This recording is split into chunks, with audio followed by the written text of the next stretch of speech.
বলবো আমি ভাষা খুঁজে পাচ্ছি না। আমার দুটি সন্তান, এই সন্তানের দায়ভার কে নেবে আপনারাই বলেন। আমার মাত্র 8 মাসের একটা বাচ্চা, সে বাবার আদর কি স্নেহ কি কিছুই বুঝতে পারলো না, তার মধ্যে তার বাবাকে সে হারাইছে। ইচ্ছা পরিকল্পিতভাবে আমার হাজবেন্ডকে এটা মারা হয়েছে। ছোট ছোট দুইটা বাচ্চা আছে, এখন এই বাচ্চা দুইটা নিয়ে কি করব?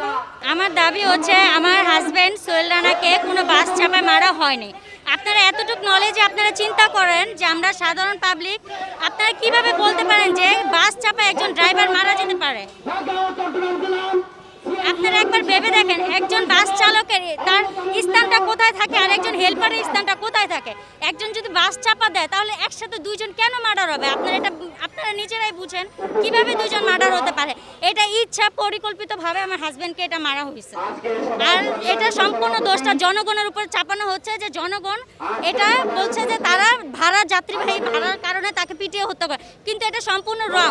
কারণ যাত্রীরা এতটাও অমানবিকতা না যে একজন ড্রাইভার বা হেল্পার, হ্যাঁ টুকটাক একটু ঝগড়া লাগতে পারে বা চর থাপ্পড় দিতে পারে, কিন্তু মার্ডার করবে এত বড় সাহস কখনোই হবে না। এটা ইচ্ছা এবং পরিকল্পিতভাবে আমার হাজবেন্ডকে এটা মারা হয়েছে।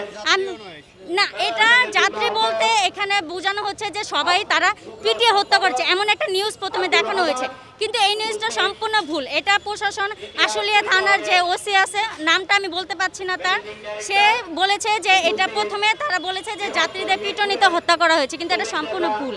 তাকে এভাবে পিটিয়ে হত্যা করা হয়নি।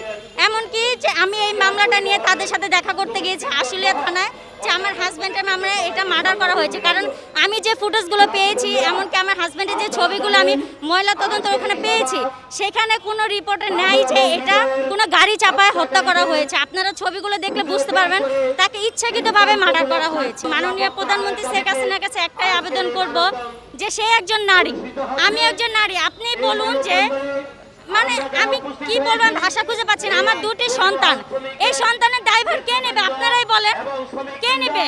আমার সংসারের সম্পূর্ণ দায়ভার ছিল আমার হাজবেন্ডের উপর। আমার হাজবেন্ড এখন এই সন্তানদের কে দেখবে বলেন? আপনারাই বলেন যে কে দেখবে আমার এই সন্তানদের? আমার মাত্র 8 মাসের একটা বাচ্চা, সে বাবার আদর কি স্নেহ কি কিছুই বুঝতে পারলো না, তার মধ্যে তার বাবাকে সে হারাইছে। সবাই তো আপনারা যারা ক্ষমতাশীল, আপনারা তো সবাই যার যার মতো ঈদ কাটাইছেন, কিন্তু আমি কি করেছি? আমি আমার স্বামীর লাশ নিয়ে দৌড়াদৌড়ি করেছি, পুলিশের দরজায় পর্যন্ত ঘুরেছি, কিন্তু সে আমার মামলা নেয়নি। সে বলেছে আপনার হাজবেন্ড অ্যাক্সিডেন্টে মারা গেছে। ঠিক আছে, আমার হাজবেন্ড যদি অ্যাক্সিডেন্টে মারা যেয়ে থাকে, আপনারা প্রমাণ দেখান কিভাবে মারা। পোস্টমর্টম রিপোর্ট দেয় নাই, কিন্তু ওখানে যে ছবিগুলো তোলা হয়েছে, আমরা নিজেরাও ছবি তুলেছি, ছবিগুলোতে স্পষ্ট প্রমাণিত হচ্ছে আমার হাজবেন্ডকে, এমনকি ওরফে হৃদয়, দুইজনকে এটা হত্যা করা হয়েছে, তাদেরকে মার্ডার করা হয়েছে। আসল ঘটনা আমার জামাইরে পরিকল্পনাভাবে হত্যা করছে, এখন কে হত্যা করছে, এখন তো আমরা সুষ্ঠু বিচার চাই। ওর ছোট ছোট দুইটা বাচ্চা আছে, এখন এই বাচ্চা দুইটা নিয়ে কি করব?